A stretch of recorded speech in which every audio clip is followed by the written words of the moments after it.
and you are away, how do you even know what is happening here, Salim? What you forget is that I am so old that the knowledge about Kenya is seeped deep in my blood. Okay. And a lot of realities have not changed, even though there is new stuff going on all the time. This is Kenya, the great country, now the great democratic country for about 15 years. And I keep abreast of what's going on from Princeton, New Jersey. It's so easy nowadays. Salim, are you saying the more things change in Kenya, the more they remain the same? I wish they remained the same. Unfortunately, they're going downhill. Going same wouldn't be bad, because, you know, this really is an incredible country. And not because I'm Kenyan. Around the world, despite our problems and what happened in 2007, 2008, people think of Kenya as a great country. It has such a long history. It's in the Western consciousness, about being outside. We work hard despite all our problems. We've maintained the peace, except for one brief craziness, for 55 years. We are so outward looking. We make contributions globally. The great things we do aren't just a great thing for Kenya or Africa. It's great for the world. So it's a great, great place, and I'm afraid we are leaving that spot that we have and headed in the totally wrong direction. Is that why you're here? Well, you're right, that's why I'm here. You know, I left at the end of 2013. I was very depressed. You know, amidst the worst nightmares under Moi, I had more hope for Kenya than I did after the last election. I thought there was no hope because it was all now Kabila. Nothing else mattered. On the one hand, there were the Kikuyu and the Kalenjin coalition. And then that's all that mattered because they had the numbers. There was no democracy, there was no debate on what's good for Kenya, what's bad for Kenya. So I left. I'm back now just to try to put in my little bit for a man I know and love, and that most Kenyans finally got to see. I mean, his own huge fan base knows what Raila Odinga is like. But the president gave an incredible opportunity for Raila to be seen by every Kenyan. And I think some were shocked. Those who always thought the worst of him were absolutely stunned. You're talking about the debate? The debate. Where 9.6 people tuned in. Yes. But the question is, nobody's talking about the debate. Everybody's talking about the fact that the president didn't show up. Yes, I mean, I think that is, in Kenya's political history, the most astounding disaster. I can't think of anything else, any conscious decision any political leader made than that one. Where it came from, I don't know. You think it was a mistake? I think it was a mistake. It was an incredible mistake because it catapulted Raila for the undecided. You know, each side has its very strong big base. It's always the people in the middle. And for them, he was an eye-opener. Those who had not decided yet, meaning they were not sure about him, one way or the other. Yeah. But they saw the man that we all know, those who know him, as a caring man, a statesman, not a rebel-rouser, not a disruptor, not a guy who wants to create trouble and division, a guy who really cares for Kenya.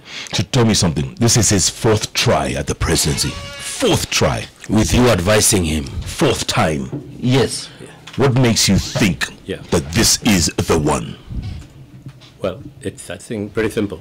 It's where Kenya is at now. I think there is so much bitterness and unhappiness amongst all Kenyans, Jeff. I'm not just talking on basis. Even amongst ordinary Kikuyus, I have so many friends here. They are really unhappy. It's not that because the two leaders and their community are there, and therefore the Kikuyu and the Kalenjin ordinary people, citizens, are doing fine. They're not. They're all hurting. I have never seen such a sustained period of unhappiness and economic deprivation as this time. And it's not good.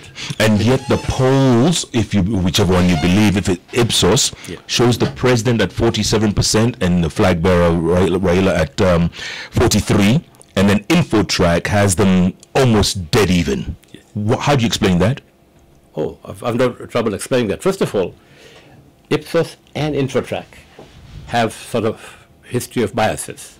So people think InfoTrack is more pro-Raila, and the other one is Ipsos. more the elite of this country. So you can't go by them 100%. But even if you go by Ipsos, do you know when the Ipsos survey was taken? In early July. Right. And most people don't even know that. They think it's a brand new survey. It was an older survey. And Raila has been surging in the last few weeks in particular. He always does, as you know.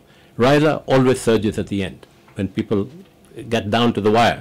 What are we going to do? So number one. Number two, even if you thought Ipsos was 100% accurate, the gap has closed. What was Ipsos in January 2017? There was a 25-point gap. It's now down to, according to Ipsos, just 4. So you know where the dynamism is, where the momentum is. So I think Jubilee is in serious difficulties, and primarily because people have had trouble putting food on the table. Even if you're employed, you can't afford the food. That's the awful part. It's just not that people are unemployed, which is bad enough, but even those who have a decent sort of job, putting food on the table for the family, no. There are no jobs. I mean, I don't need to go through the litany with you. The economy is a mess. We talk about the impact on the poor. It's not just that. There are shortages of every kind in the big stores. I don't remember since 1977. We had a terrible drought in 1977. You probably weren't born at that time. No, I was 11 years old. Oh my gosh. Okay. Well, you're keeping well. That's what I can say, Chef. Oh my gosh. Okay. But I remember that drought. You couldn't buy anything because it's a prolonged drought in the shops. Yeah. Even water was difficult. We had yellow maize. Okay. Oh, you got it. Remember we imported yellow maize? Yes. There you are. Okay. First time since then that we have had this problem. A sustained period of economic deprivation, low growth, very little employment. Yeah. How do you expect to get re-elected?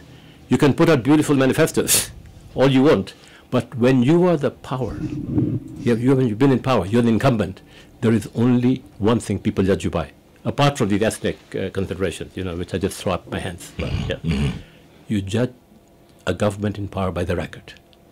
You don't judge them by what they think.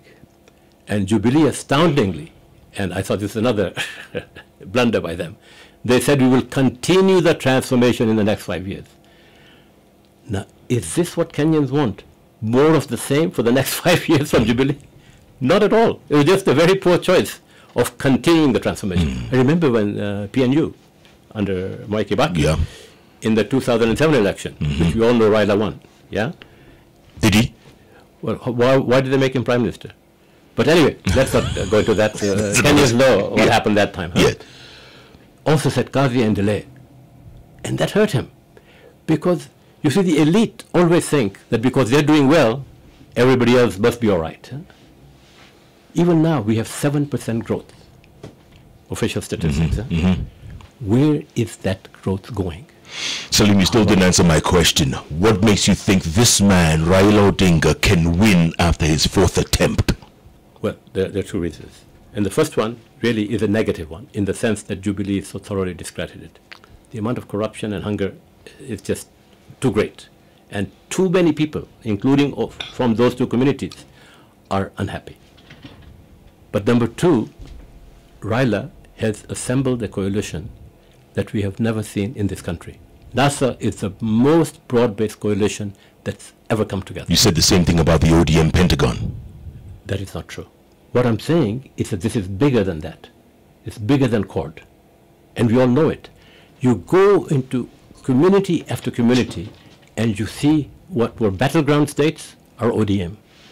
You see what were secure Jubilee states, they're opening up. I'm not saying they're going NASA. Right. But if you look at Meru, for example, you saw what happened yesterday. People shouting, out with Uhuru.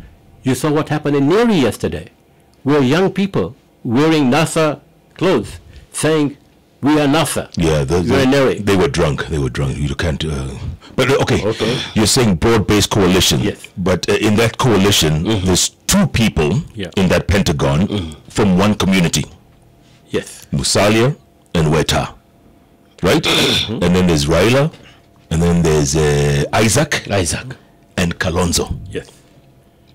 Well, first of all, we're talking about the 5 principles.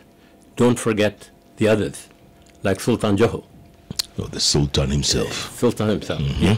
So we're not talking only about the 5 who are the leaders. Obviously, that's the most important. And the Luya are a whole huge block. So to have 2 from there, it just shows you that you have to be pragmatic. We needed more support from the Luya group, and we got 2. Nothing wrong with that. No one's going to say why. You know, in 2002, we had 2 presidential candidates. Both were Kikuyu. Did a single Kenyan complain at that time that how come we have 2 Kikuyus? Is this Kenya? No one complained because they felt both were decent candidates. We are not as tribalistic as you're made out to be. It's our leaders who divide in the hope of winning this stuff. And this tyranny of numbers that came up in 2012, 13, it was a brilliant strategy. Let me be cynical and forget about what's right and wrong and what's good for Kenya or not. It was a brilliant strategy. And whether they won or not is another matter, but it at least got the 2 communities together, most of them, to protect their sons. Everybody thought that was a strategy for winning the election. But lo and behold, they kept it up after the election. It's as if there wasn't going to be another election in 4 years. And that's how Jubilee has been behaving all these 4 years, as if there is going to be no accountability in 2017. When you run out of food 3 months before an election, and because of chini stuff that's going on, what incompetence. Forget about everything else. How incompetent can you be? Because Jubilee did not care. They thought they had it in the bag. Raila can never win. I mean, this is a narrative his opponents always had. He might be the people's champion. He will never win because most Kenyans do not trust him. Well, that's what they were banking on. That once again, they could fiddle something. It's not going to work. It's not working. Will it go to a second round, Salim, you think? No. I think whoever wins, and I'm sure NASA will win comfortably, but whoever wins, you just did 50 plus 1, and there are only 2 candidates. I mean, I don't think any of the others is going to get 1, 2, 3%, nothing. No. Yeah. Unlike 2013 when we had Musalia, for example. So there is no candidate who is going to draw votes. So it'll be a comfortable first round victory for NASA. First round. I mean, NASA first round. Yeah, NASA first round without any question. Yeah. Wow. Yeah.